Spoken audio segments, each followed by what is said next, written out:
Bonjour, c'est Smaël d'Artcademy Atelier et j'espère que vous allez bien. Dans cette vidéo, on va faire une étude en alla prima à la peinture à l'huile de 3 poires sur un fond sombre. La première étape va consister à faire un croquis de notre illustration pour avoir les mesures, les directions, la taille, les bonnes distances des 3 poires. Et placer le côté qui se trouve dans l'ombre pour déterminer quelle partie se trouve dans la lumière et quelle partie se trouve dans l'ombre. Tout ça au crayon avec un crayon simple, j'utilise un Faber-Castell en HB pour le dessin et pour les valeurs j'utilise un 2B ou un 3B.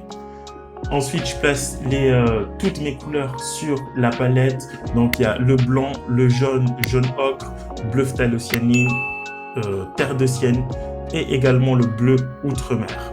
Je place toutes mes gammes de valeurs et de couleurs sur la palette pour ensuite les positionner directement sur la toile.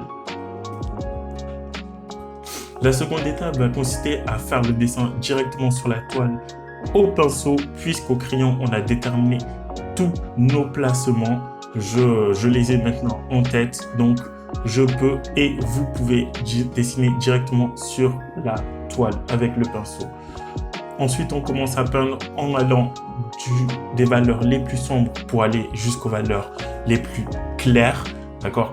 Quand vous posez la peinture sur la toile, vous le faites en 2 ou 3 touches, puis vous revenez prendre de la peinture sur votre palette pour ensuite les reposer en 2 ou 3 couches sur la toile. On va des valeurs les plus sombres, donc bleu outre-mer et sienne pour l'ombre. Ensuite, les lumières dans l'ombre avec le jaune ocre et le terre de sienne, puis côté dans la lumière avec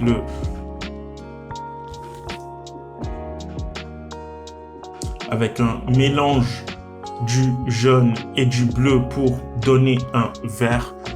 Et pour la partie supérieure de la toile, comme vous voulez de voir, des poires plutôt, on a du terre de sienne. Pour le fond, on attaque avec du terre de sienne mélangé à du bleu outre-mer en quart de pâte, pour avoir un bon noir. Évidemment, on ne peut pas avoir un noir dès le début. C'est pour ça que je vais vous montrer ensuite comment obtenir un noir un peu plus intense. Je reviens ensuite sur les lumières, sur les textures. D'accord, j'ajoute ces taches rousses en terre de sienne sur mes poires. Je fais quelques retouches. Je les fais en 2h30.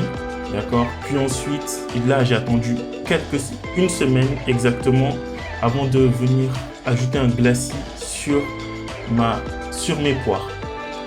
Je viens ajouter un glacis pour donner des couleurs plus vives, d'accord, et un noir plus intense sur le fond. Une semaine après, le temps que la peinture ait bien le temps de sécher. Donc vous voyez maintenant que les couleurs sont bien plus foncées, bien plus intenses, bien plus vives, bien plus saturées. Voilà, j'espère que la vidéo vous aura plu. N'hésitez pas à vous abonner, à partager, à liker, tout ce qui va avec. Moi, je vous souhaite une excellente journée. Transformez vos dessins et vos peintures en chefs-d'œuvre. Ciao!